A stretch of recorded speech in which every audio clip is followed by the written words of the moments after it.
Turn the clock back to 1900.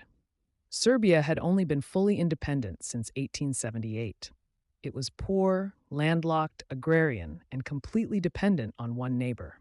Austria-Hungary bought 80 to 90% of everything Serbia exported, mostly live pigs and pork products.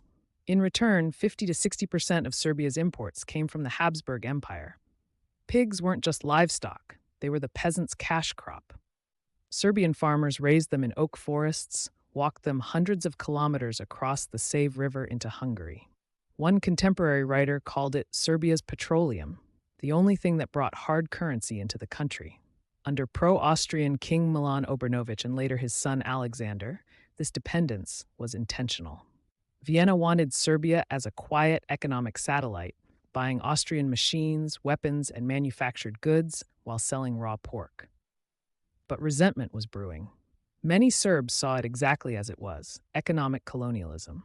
May 1903. A military conspiracy, the May coup, assassinates King Alexander Obrenović and his unpopular wife Queen Draga in their bedroom. It's brutal, bloody, and changes everything. The new king? Peter I, a constitutional monarch educated in France and Switzerland. He immediately steers Serbia toward independence.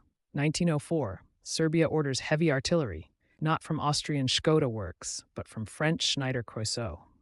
1905. Serbia signs a customs union with Bulgaria, basically a middle finger to Austrian tariffs.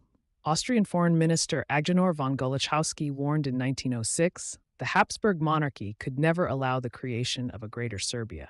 Vienna decided it was time to teach the upstart a lesson. March 1, 1906. Austria-Hungary closes the frontier to all Serbian livestock. No more pigs, no cattle, no pork. They used a classic pretext, veterinary concerns, alleged swine fever outbreaks in Serbian herds. Historians universally call this a lie. Austrian pigs had the same diseases. Then they piled on. Prohibitive tariffs on everything else, closed Danube shipping lanes to Serbian vessels, and blocked transit routes.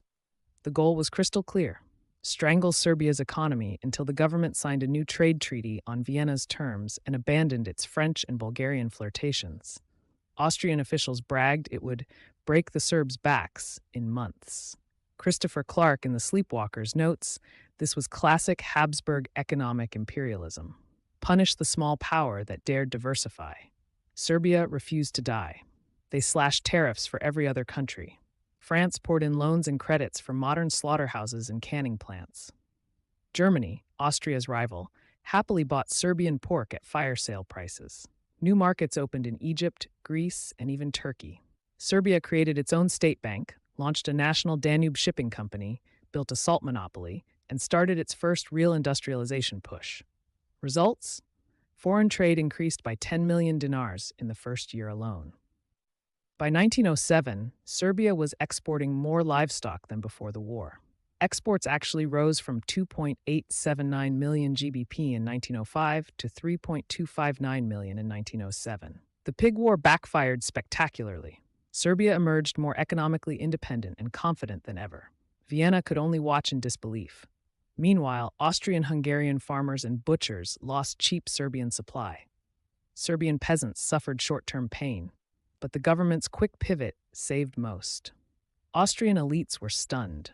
One diplomat wrote that the Serbs had turned our weapon against us. The economic humiliation of a great empire by a tiny kingdom fueled rage in Vienna that would never fade. Here's the part textbooks miss. Economic victory came with a poisonous political price. The humiliation radicalized Serbia. The message became, never again will we be Vienna's pigs. The patriotic society Narodna Odbrana, National Defense, grew massively. Its more radical offshoot, the Secret Black Hand, founded 1911 but roots in the pig war era, began plotting. Serbian Prime Minister Nikola Pasic later said after the Balkan Wars, the first round is won. Now for the second round, against Austria.